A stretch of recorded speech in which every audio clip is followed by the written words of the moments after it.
اللہ الرحمن الرحیم الحمد للہ رب العالمین وبہ نستعین وصلی اللہ وسلم علی سید الانبیاء والمرسلین وعلی آلہ واصحابہ اجمعین ومن تبعہم باحسان الی یوم الدین وبعد۔ سلسلہ تفسیر کی یہ 14ویں نشست ہے اور سورۃ العلق کا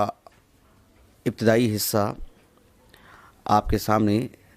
رکھا گیا تھا بطور تفسیر کے۔ اللہ سبحانہ و تعالیٰ نے رسول اللہ صلی اللہ علیہ وسلم کو جب نبوت سے سرفراز فرمایا تو آغاز وحی میں جو آیتیں نازل فرمائیں اس میں اللہ تعالیٰ نے کہا اقرأ بسم ربک الذی خلق خلق الانسان من علق۔ پچھلی نشست میں ہماری جو گفتگو چل رہی تھی وہ یہ کہ اللہ سبحانہ و تعالیٰ نے آدم علیہ السلام کو تراب سے پیدا کیا، پھر جو مٹی کی جو مختلف شکلیں جو بن رہی تھیں، میں اس چیز کو دہرانا نہیں چاہتا ہوں، پچھلی نشست میں وہ باتیں آ چکی ہیں، لیکن آدم علیہ السلام کو جو مٹی اور اس کی جو مختلف قسمیں ہیں جو آپ کے سامنے بیان کی جا چکی ہیں، اور پھر انسان کو ماں کے پیٹ میں جو مختلف مراحل سے گزرنا پڑتا ہے، نطفہ، پھر علقہ، پھر مضغہ، تو ان ساری جو کیفیات ہیں ان میں سے علق کی تخصیص کیوں؟ علق کی تخصیص کیوں؟ اس ضمن میں بھی کچھ باتیں آپ کے سامنے آئیں کہ علق کی کیوں تخصیص ہوئی۔ کچھ باتیں آج کی اس نشست میں ہم آپ کے سامنے رکھیں گے انشاءاللہ۔ آج کی اس نشست کے اعتبار سے پہلی بات یہ ہوگی کہ ایک عظیم عالم دین گزرے ہیں الجزائر کے، تونس کے، مطلب وہاں آس پاس کے ہیں، وہ ابن عاشور کے نام سے معروف ہے علمی دنیا میں، محمد ابن طاہر۔ التحریر و تنویر ان کی تفسیر ہے جو مجلدات ہیں اور لغہ کے اعتبار سے کافی اچھی تفسیر ہے۔ آپ جو ہے تعویل کرتے ہیں، اسماء و صفات میں اشعری ہیں۔ آپ نے علق کی تخصیص بتلاتے ہوئے البتہ ایک بات یہ کہی ہے کہ علق کی تخصیص اس لیے کہ اللہ رب العالمین نے کہ جو نطفہ ہوتا ہے وہ اپنے آپ میں تخلیق ایک انسان کی صورت شکل کی قوت نہیں رکھتا ہے۔ قوت نہیں رکھتا ہے کا مطلب یہ ہوتا ہے کہ وہ جب تک علق نہ بن جائے، جب تک اس کی کوئی خاص شہرت نہیں ہوتی ہے، اس کی خاص کوئی اہمیت نہیں ہوتی ہے۔ یعنی انسان کا جو نطفہ ہوتا ہے، چاہے مرد کا ہو عورت کا ہو، اس کے اندر اپنے آپ میں تخلیق کی یا جو ہے بچے کی ولادت کی، اس کی شکل و صورت کی، اس کے جو مراحل ہوتے ہیں، اس میں اپنے آپ میں کوئی طاقت نہیں ہوتی ہے جب تک کہ مرد اور عورت کا نطفہ آپس میں مل نہ جائے، وہیں سے تخلیق کی ایک کیفیت شروع ہوتی ہے۔ تو اللہ سبحانہ و تعالیٰ نے اسی لیے علق کی تخصیص فرمائی جہاں سے انسان کا آغاز ہوتا ہے، ورنہ فی نفس ہی ایک مرد کا نطفہ یا ایک عورت کا اپنے آپ میں کوئی معنی نہیں رکھتا ہے جب تک کہ ان کا آپسی امتزاج نہ ہو جائے یا آپس میں مل نہ جائیں، چونکہ ان کے ملنے سے ہی ایک نئے انسان کی زندگی وجود میں آتی ہے۔ اسی لیے اللہ تعالیٰ نے آغاز وحی میں علق کا ذکر فرمایا، اور یہ بات بالکل برحق ہے۔ دیکھیے اللہ رب العالمین نے اسی لیے قرآن مجید میں فرمایا سورۃ طارق میں فَلْيَنْظُرِ الْإِنسَانُ مِمَّا خُلِقَ مِن مَاءٍ دَافِقٍ يَخْرُجُ مِن بَيْنِ الصُّلْبِ وَالتَّرَائِبِ۔ الصلب مرد کی پیٹھ کو بولتے ہیں، اور الترائب عورت کی چھاتی کو بولتے ہیں۔ جہاں سے دونوں کے نطفے ملنے سے جو چیز بنتی ہے وہ علق ہے، جو بالکل ایک برائے نام خون جو ہے جمع ہو جاتا ہے، وہیں سے جو ہے ایک نشو و نما ہوتی ہے ایک انسان کی، ایک نئی ولادت کی۔ اسی لیے اللہ سبحانہ و تعالیٰ نے وہاں سے اس کا آغاز کیا کہ خلق الانسان من علق، ورنہ اور بھی تو مراحل تھے۔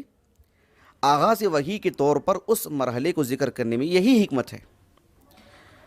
اللہ رب العالمین نے اسی بات کو ایک اور مقام پر فرمایا سورۃ الدہر کے آغاز میں هل أتى على الإنسان حين من الدهر لم يكن شيئا مذكورا إنا خلقنا الإنسان من نطفة أمشاج نبتليه فجعلناه سميعا بصيرا، کہ انسان پر ایک ایسا بھی وقت آیا ہے جب وہ قابل ذکر چیز ہی نہیں تھا۔ اللہ نے کہا کہ ہم نے انسان کو ملے جلے نطفے سے پیدا کیا، یعنی علق سے۔ یہ آپس میں ملنے سے ہی پھر ایک نئی چیز ہوتی ہے، ورنہ فی نفسی اپنے آپ میں کوئی معنی نہیں رکھتی۔ تو اس لیے اللہ سبحانہ و تعالیٰ نے یعنی بالخصوص ماں کے پیٹ کے جو مراحل ہوتے ہیں علق کی تخصیص آغاز وحی میں اس لیے فرمائی کہ یہیں سے جو ہے مطلب آغاز ہوتا ہے انسان کا۔ یہ ایک بات تھی۔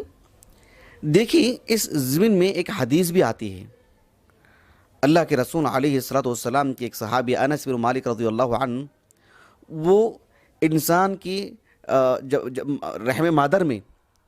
جب بچے کی ولادت کی جب بات آتی ہے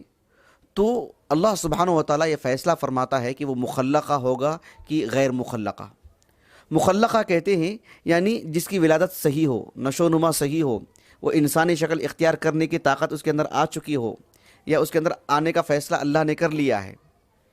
یا غیر مخلقہ یعنی وہ ساقط ہو جائے گا، ختم ہو جائے گا، اس کی حیثیت نہیں رہ جائے گی، خون کی شکل میں وہ نکل جائے گا وہ۔ تو اس چیز کو بتلانے کے لیے ایک حدیث مبارکہ ہے۔ یہ حدیث صحیح بخاری میں ہے اور صحیح مسلم میں بھی ہے۔ صحیح بخاری میں امام بخاری رحمہ اللہ نے کتاب الحیض میں اس حدیث کو لے کر کے آئے ہیں، حدیث انس کو، اور باب باندھا ہے آپ نے باب مخلقۃ و غیر مخلقہ، یعنی اس بات کا بیان کہ بچے کی ولادت صحیح انداز میں ہوتی ہے، یعنی ابھی وہ بچے کی شکل اختیار کر جاتا ہے، یا وہ صورت جہاں وہ بچے کی شکل اختیار نہیں کر پاتا، پہلے ہی سے وہ چیز ساقط ہو جاتی ہے۔ دراصل امام بخاری رحمہ اللہ صحیح بخاری کی کتاب الحیض میں اس حدیث کو لا کر کے ایک فقہی مسئلہ بتلانا چاہتے ہیں کہ اگر ایک عورت حاملہ ہو جاتی ہے اس وقت اسے جو خون نکلتا ہے تو وہ حیض کا مانا جائے گا کہ نہیں مانا جائے گا، وہ ایک فقہی مسئلہ ہے، وہ ہمارے موضوع میں داخل نہیں ہے۔ اس حدیث کو امام مسلم نے بھی اپنی صحیح مسلم کی کتاب القدر میں لے کر کے آئے ہیں،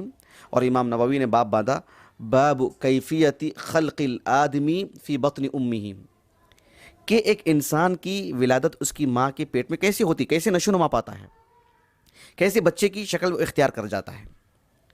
یہ حدیث جو صحیح بخاری میں ہے وہ اتنی واضح نہیں ہے معنی مفہوم کے اعتبار سے۔ وہی حدیث امام طبری رحمہ اللہ نے اپنی تفسیر میں لے کر کے آئے ہیں اپنی سند سے، عبداللہ بن مسعود کی طریق سے۔ اس میں جو الفاظ ہیں وہ زیادہ واضح ہیں، بلکہ حافظ ابن حجر رحمہ اللہ نے فتح الباری میں لکھا ہے کہ صحیح بخاری کی جو حدیث ہے اس سے کہیں زیادہ واضح امام طبری رحمہ اللہ کی جو تفسیر میں ہے وہ زیادہ واضح۔ اس میں الفاظ کیا ہیں؟ عبداللہ بن مسعود رضی اللہ عنہ کہتے ہیں اس میں انہوں نے رسول اللہ کی طرف نسبت نہیں کی ہے صلی اللہ علیہ وسلم۔ یہ حدیث سند کے اعتبار سے موقوف ہے اور معنی کے اعتبار سے مرفوع ہے۔ حافظ ابن حجر رحمہ اللہ نے کہا کہ اس کی سند صحیح ہے، بھلے ہی امام علامہ احمد شاکر رحمہ اللہ نے سکوت اختیار کیا ہے، لیکن حدیث سندن صحیح ہے۔ حدیث کیا ہے کہ عبداللہ بن مسعود رضی اللہ عنہ کہتے ہیں کہ جب نطفہ جو ہوتا ہے نا رحم مادر میں، اسی وقت فرشتہ آتا ہے، آ کر کے اللہ تعالیٰ سے کہتا ہے کہ یا ربی مخلقۃ او غیر مخلقہ، کہ یہ جو نطفہ ابھی اس کے جو رحم مادر میں جا کے پڑا ہے وہ مخلقہ ہوگا کہ غیر مخلقہ ہوگا، یعنی جو ہے وہ ایک بچہ کی شکل اختیار کر جائے گا کہ نہیں کرے گا۔ اگر اللہ سبحانہ و تعالیٰ کہتا ہے کہ غیر مخلقہ، یہ بچے کی شکل اختیار نہیں کرے گا، تو پھر مجت الارحام دمن، جس کی جو رحم مادر ہے اس کو خون کی شکل میں نکال کے پھینک دے گی اس کو، اگر اللہ کے ہاں فیصلہ نہیں ہے تو۔ اگر اللہ کے ہاں فیصلہ ہو چکا ہے کہ مخلقہ، ہاں یہ جو نطفہ جو جا کے پڑا ہے اور پھر ماں کا نطفہ جو ملنے سے یہ بچے کی شکل اختیار کر سکتا ہے، تو پھر فرشتہ اس سے سوال کرتا ہے اللہ رب العالمین سے کہ فما صفت هذه النطفہ، اس نطفے کی صفات کیا ہوں گی، یعنی یہ ذکر ہے کہ انثیٰ ہے، یہ مرد ہوگا کہ عورت، یہ نطفہ، اس کی روزی روٹی، اس کی موت کب آئے گی، یہ ساری چیزیں جب سوال کرے گا فرشتہ تو اللہ سبحانہ و تعالیٰ فرشتے سے کہے گا کہ انطلق الی ام الکتاب فاستنسخ منہ صفت هذه النطفہ، کہ ام الکتاب میں جو اللہ سبحانہ و تعالیٰ نے مطلب قلم کو پیدا کیا اور ساری چیزیں لکھوایا لوح محفوظ، کہا کہ اس میں اس بچے سے متعلق جو کچھ باتیں ہیں، جو کچھ صفات ہیں، وہاں سے نقل کر لو، اور وہاں سے وہ نقل کر لی جائیں گی۔ پھر بچے کی جو نشوونما ہوتی رہتی ہے پیٹ میں مرحلہ بمرحلہ، فرشتے ایسے ہی وہاں سے لکھ کر کے اس کے سلسلے میں اللہ سبحانہ و تعالیٰ کی اذن سے اس کی زندگی کے مراحل آگے بڑھاتے رہتے ہیں۔ تو یہ جو اصل ہے نطفہ ہے، اس کے بعد ہی وہ مخلقہ غیر مخلقہ کی بات آتی ہے۔ اسی لیے اللہ سبحانہ و تعالیٰ نے خلق الانسان من نطفہ نہیں کہا، بلکہ خلق الانسان من علق کہا آغاز وحی میں، اس لیے کہ جس سے خطاب کیا جا رہا ہے وہ اس مرحلے سے جہاں سے اس کی نوشونما ہوتی ہے، جہاں سے وہ ایک انسان بننے جا رہا ہے، جہاں سے وہ کبھی ساقط بھی ہو سکتا ہے، اس چیز کو نہیں لیا گیا۔ آغاز وحی کے طور پر سنجیدگی سے اس سے خطاب کیا جا رہا ہے جہاں سے انسان کی ولادت ہونے والی ہے۔ تو یہ بھی ایک بات اس حدیث کے ضمن میں آتی ہے کہ اللہ سبحانہ و تعالیٰ نے یعنی خلق الانسان من علق کہا۔ خلق الانسان من علق کہہ کر کے اللہ سبحانہ و تعالیٰ نے علق کی جو تخصیص کی، آج کی اس مجلس کے اعتبار سے ایک دوسری بات، ایک دوسرا نقطہ آج کی مجلس کے اعتبار سے وہ یہ ہے کہ اللہ سبحانہ و تعالیٰ نے اقرأ بسم ربک الذی خلق خلق الانسان من علق، یہ اس لیے بھی اللہ سبحانہ و تعالیٰ نے بتلایا کہ انسان کو اللہ نے علق سے پیدا کیا، اس جمے ہوئے خون سے، کیونکہ یہ ایک تخلیق کا معاملہ ہے، ایک انسان کے وجود کا معاملہ ہے۔ اللہ سبحانہ و تعالیٰ نے انسان سے خطاب کر رہا ہے، کسی اور مخلوق سے نہیں۔ پورے مخلوقات میں سے صرف انسان کی تخصیص کر کے اس کی ولادت کا ذکر اس لیے کر رہا ہے کیونکہ دنیا میں جتنے بھی مخلوقات ہیں، بالخصوص جو جاندار ہیں، زیرو ہیں، جن کو جنا جاتا ہے، چاہے وہ یعنی انڈے کی شکل میں ہو، چاہے وہ عام حمل کی شکل میں ہو، جو جانور جو ہے اپنے بچوں کو جنم دیتے ہیں، ان کو ان کی ولادت سے متعلق کوئی علم نہیں ہوتا کہ بچے کیسے پیدا ہوتے ہیں، مرحلہ بمرحلہ کیسے ہوتے ہیں، ان کو نہیں پتا ہے۔ ان کو اس سلسلے میں ان کے پاس کوئی علوم نہیں ہے۔ جانوروں کے پاس اتنی بے شمار مخلوقات ہیں، لیکن انسان ہی ہے جو اس مرحلے کو معلوم کرتے رہتا ہے، اس کی باریکیوں سے واقف ہو سکتا ہے۔ اللہ سبحانہ و تعالیٰ نے ولادت کے جو مراحل ہیں صرف انسان ہی کو اس سے واقف کروایا ہے، دیگر مخلوقات کو نہیں۔ اس لیے اللہ سبحانہ و تعالیٰ نے عام مخلوقات کو ایک جگہ پر ذکر کر کے انسان کے الگ سے تخصیص کیا اور کہا کہ خلق الانسان من علق، کیونکہ من علق کہہ کر کے بتلایا جا رہا ہے کہ اس طرح کے مراحل کا علم آپ ہی کو ہو سکتا ہے، آپ ہی کو دیا جا رہا ہے، دیگر مخلوقات کو نہیں دیا جاتا۔ آپ دیکھو اللہ سبحانہ و تعالیٰ نے سورۃ الحج کے آغاز میں فرمایا یا ایھا الناس ان کنتم فی ریب من البعث فإنا خلقناکم من تراب ثم من نطفة ثم من علقة ثم من مضغة مخلقة وغیر مخلقة۔ اس کے بعد کیا فرمایا اللہ تعالیٰ نے لنبین لکم، کہ اے لوگوں اگر تمہیں اس بات پر شک ہے کہ دوبارہ تمہیں پیدا کیا جائے گا، دوبارہ تمہیں اٹھایا جائے گا، تو پھر تمہاری زندگی کے مراحل کو دیکھو، کیا حالت تھی تمہاری، کچھ تھے ہی نہیں تم۔ ہم نے مرحلہ کر کے جو تمہیں بنایا ہے، یہ ہم نے کیوں بیان کیا تم پر؟ لنبین لکم، تاکہ یہ چیز تم پر واضح ہو جائے کہ تمہارے یہ مراحل ہیں پیدائشی کے۔ یہ اللہ نے صرف انسانوں کے لیے کہا کہ لنبین لکم، عام جانوروں سے یہ بات نہیں کہی جا سکتی، وہ اپنی تخلیق کے مراحل سے واقف نہیں ہیں۔ اس دنیا میں اتنی بڑی مخلوق ہیں جو اپنے بچوں کو جنم دیتے ہیں، لیکن انہیں اس بات کا علم نہیں ہے کہ کیسے یہ پیدا ہوتے ہیں، کس چیز سے پیدا ہوئے ہیں، اس کی بنیاد کس چیز پر ہے، نہیں معلوم ہے۔ یہ انسان ہی جو جانتا ہے، انسان ہی جو اسے محسوس کرتا ہے۔ اور دور حاضر میں تو ایسی ٹیکنالوجی ہے کہ انسان بخوبی اس سے واقف ہو سکتا ہے، عام جانور نہیں واقف ہو پا رہے ہیں، بھلے ہی وہ بھی ہمارے ساتھ اس ٹیکنالوجی کے دور میں جی رہے ہیں، بے شمار مخلوق، لیکن وہ اس بات سے واقف نہیں ہو سکتے کس مرحلے میں ہے، کیا پوزیشن ہے، کیا کچھ حالت ہے۔ لیکن اللہ سبحانہ و تعالیٰ نے انسان کو وہ قوت دی ہے، انسان کے اندر وہ صلاحیت دی ہے، اسی لیے اللہ تعالیٰ نے ان کی تخلیق کے بارے میں وہ بنیادی بات کہی کہ خلق الانسان من علق، دوسرے اس سے واقف نہیں ہو سکتے۔ آج کے اس درس میں، آج کے اس نشست میں ایک اور بات آپ کو یہ بتلانا ہے کہ اللہ سبحانہ و تعالیٰ نے اقرأ بسم ربک الذی خلق خلق الانسان من علق کہہ کر کے علق ہی کی تخصیص کیوں فرمائی اللہ تعالیٰ نے، کہ انسان کو اللہ نے علق سے پیدا کیا، جمے ہوئے خون سے۔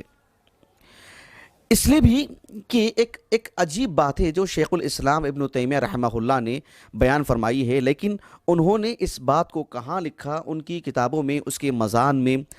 تلاش بسیار کے باوجود بھی میں ان کی وہ عبارت نہیں پا سکا۔ البتہ شیخ عطیہ سالم رحمہ اللہ نے اضواء البیان فی ایضاح القرآن بالقرآن کے تتمے میں جو سورۃ العلق کا ایک بقیہ حصہ ہے اس میں آپ کے حوالے سے لکھا ہے، وہ قول بہت ہی پتے کا قول ہے، بہت پتے کی بات ہے۔ شیخ الاسلام ابن تیمیہ رحمہ اللہ فرماتے ہیں کہ اللہ سبحانہ و تعالیٰ نے آغاز وحی کے طور پر اقرأ بسم ربک الذی خلق خلق الانسان من تراب ایسا نہیں کہا، خلق الانسان من نطفہ ایسا بھی نہیں کہا، کیونکہ ہم نے پچھلی نشست میں کہہ چکے ہیں کہ انسان کی تخلیق کے دو الگ الگ مراحل ہیں، ایک وہ جو آدم سے مختص ہے علیہ السلام تراب، اور ان کی ذریت کے لیے نطفہ۔ اللہ سبحانہ و تعالیٰ نے آغاز وحی کے طور پر نہ اس آغاز کو بیان کیا تراب کہہ کر کے، نہ اس آغاز کو بیان کیا نطفہ کہہ کر کے، علق ہی کہہ کر کے بیان فرمایا۔ اس کی حکمت بتلاتے ہوئے ابن تیمیہ رحمہ اللہ فرماتے ہیں کیونکہ اللہ سبحانہ و تعالیٰ آغاز وحی کے طور پر اپنے وجود کو بتلا رہا ہے، کہ اللہ سبحانہ و تعالیٰ اپنے وجود کے دلائل دے رہا ہے کہ اللہ سبحانہ و تعالیٰ ہمارا خالق ہے، ہمارا معبود ہے، اس کا وجود ہے، اور انسان کو بھی بطور دلیل کے اس کے وجود کو رکھا جا رہا ہے، یعنی اللہ سبحانہ و تعالیٰ خالق ہے ہمارا، وہ ہمارا معبود ہے۔ اللہ تعالیٰ اپنے وجود کو بتلانے کے لیے بطور دلیل کے انسان کے وجود کو رکھا ہے، بطور دلیل کے کہ تمہارے وجود جو ہے وہ میرے وجود کی دلیل ہے، کہ میں نے تمہیں وجود بخشا ہے۔ اگر اللہ سبحانہ و تعالیٰ خلق الانسان من تراب کہتا تو خود آدم علیہ السلام کو بھی نہیں معلوم کہ انہیں تراب سے پیدا کیا، اس وقت تو نہیں تھے، وہ تو نہیں معلوم ان کو، نہ پوری بنی آدم کو اس کا علم ہے کہ آدم علیہ السلام کو جب تراب سے پیدا کیا گیا تو کیا کیفیت تھی، وہ حالت سے باخبر نہیں ہے۔ نطفہ جو ہے اس وجہ سے تراب کو نہیں بیان کیا گیا، یہ بات واضح ہو رہی ہے آپ لوگوں کو؟ ہاں، نطفہ کا ذکر کیوں نہیں کیا گیا؟ اس لیے کہ نطفہ بھی اپنے آپ میں کوئی قیمت نہیں رکھتا ہے جب تک کہ وہ علق نہ بن جائے۔ کیسے؟ اس لیے کہ انسان کا جو نطفہ ہے وہ کبھی نیند کی شکل میں بھی احتلام کی شکل میں نکل جاتا ہے، اس سے کسی کا وجود ہونا ضروری نہیں ہے۔ پھر انسان کا جو نطفہ ہے رحم مادر میں چلا بھی جائے تب بھی وہ مخلقہ ہو، کوئی ضروری نہیں ہے کہ وہ انسان کی شکل اختیار کر جائے، علق ہی سے اس کی ایک شکل بنتی ہے، اس کا ایک آغاز ہوتا ہے، تو جہاں سے اس کا وجود بننے جا رہا ہے اسی کو رکھ کے اللہ تعالیٰ نے اپنی توحید کے لیے ایک دلیل دی، اپنے وجود کے لیے، جو کہ ایک وجود بننے جا رہا ہے۔ ورنہ ایک نطفہ اپنے آپ میں وہ ایسے بھی ضائع ہو سکتا ہے، وہ ماں کے پیٹ میں جا کر کے بھی ضائع ہو سکتا ہے، مخلقہ نہ ہو، غیر مخلقہ ہو جائے، لیکن جہاں سے وہ مخلقہ بنتا ہے، علق بنتا ہے، دونوں کے امتزاج سے ایک وجود کی شکل اختیار کر جاتا ہے، اللہ تعالیٰ نے اس وجود کو بیان کر کے اپنی وجود کے لیے دلیل دی ہے۔ سبحان اللہ۔ یہ ابن تیمیہ نے ایک نقطہ بتلایا ہے۔ آخری بات آج کی نشست کے اعتبار سے اس آیت کریمہ کے ضمن میں کہ اللہ سبحانہ و تعالیٰ نے خلق الانسان من علق کہہ کر کے علق ہی کی تخصیص کیوں فرمائی؟ شیخ الاسلام ابن تیمیہ رحمہ اللہ نے اس سے اللہ کے رسول علیہ السلام کی نبوت کو ثابت کیا ہے۔ یہ کیسے؟ انشاءاللہ اس کو ہم آنے والے درس میں آپ کے سامنے رکھیں گے، چونکہ وقت مکمل ہو چکا ہے۔ اللہ سبحانہ و تعالیٰ سے دعا ہے کہ اللہ سبحانہ و تعالیٰ ہمارے اس بیٹھنے کو، ہمارے اس جمع ہونے کو، ہمارے اس پڑھنے پڑھانے کو ہمارے لیے ذخیرہ آخرت بنائیں، ہمارے معاونین کو، ہمارے اساتذہ کو، ہمارے والدین کو، ہماری بیوی بچوں کو اللہ تعالیٰ یہ ذخیرہ آخرت بنائیں، ان کے حسنات میں شمار فرمائیں۔ آمین۔ سبحانک اللہم و بحمدک، اشہد ان لا الہ الا انت، استغفرک و اتوب الیک۔